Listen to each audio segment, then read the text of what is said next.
Thank you for checking out my first video actually on this channel. We're gonna go right into it. I'm gonna be talking about my GTX 1070 eGPU setup. The eGPU is an external graphics processing unit. Basically, you're taking your graphics card and you're putting it in a box or something that's outside of your computer and running it through different methods. One is through a PCIe or mini PCIe slot that's found on most laptops. And the other method is through a Thunderbolt port, which my computer personally doesn't support that. So I'm going to be showing you how my setup is with the eGPU of the 1070, the GTX 1070 Superclocked Edition, running through a PCIe slot in my computer. So first thing is, I'm going to just go ahead and show you my setup here. So this is the custom eGPU case that I made.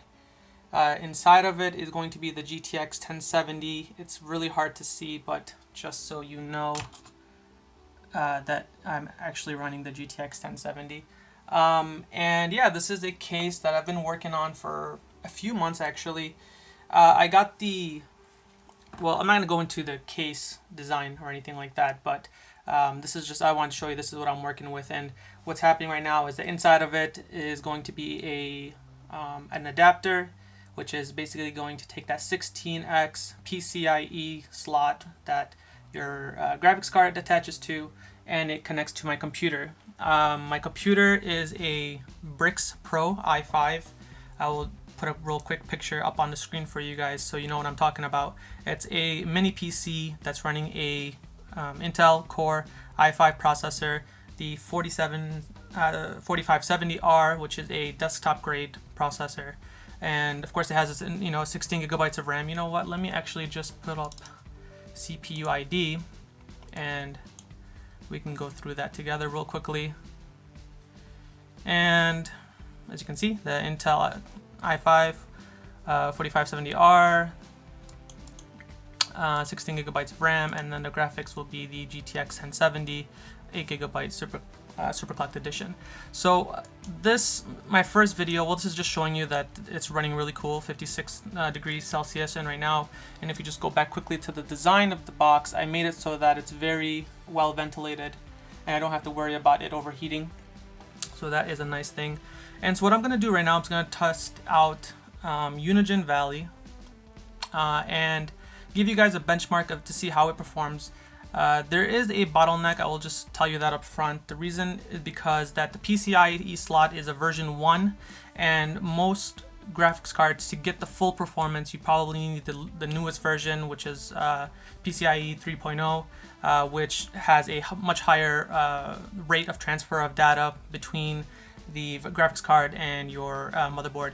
So unfortunately, my Brix Pro only has a 1X or what version 1.0 PCIe, mini PCIe slot. And so there's a bottleneck. So you can take this information and you can go ahead and compare it with other people, like other people on YouTube who may have the same card, and you can see what the performance difference is. For me, it works really well, I think, because I wanted a system that was portable, or I should say very compact, not necessarily portable.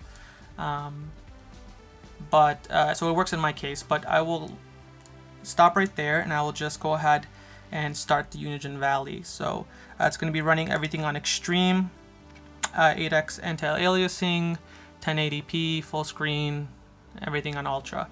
And the reason why I'm recording it through a cell phone camera actually is because whenever I run any kind of software like Camtasia Studio or any other program that records your screen, it causes a significant drop in frame rates, and so it's not giving you the most accurate assessment of what the card can do if I run it through those software. So I have to use this method here. I don't think it's necessary for you guys to. I'll just focus on, if I can try to position the camera. This is the information that you guys care about, the frames per second and the temperatures and all that stuff. I will probably, I hope it focuses well. I'm going to run the benchmark and then I'll show you the score at the end, which will be in the middle. So here we go.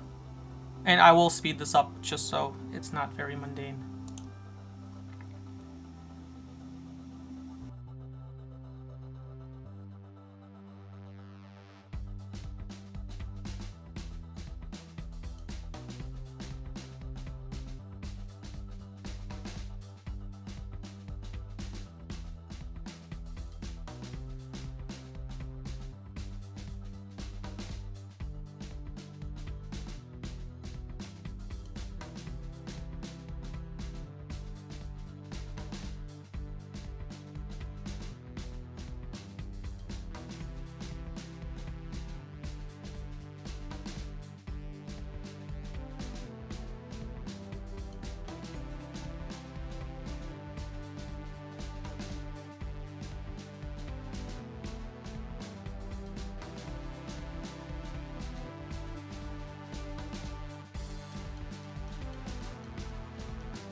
Alright, so the video is, or I should say the benchmark is done.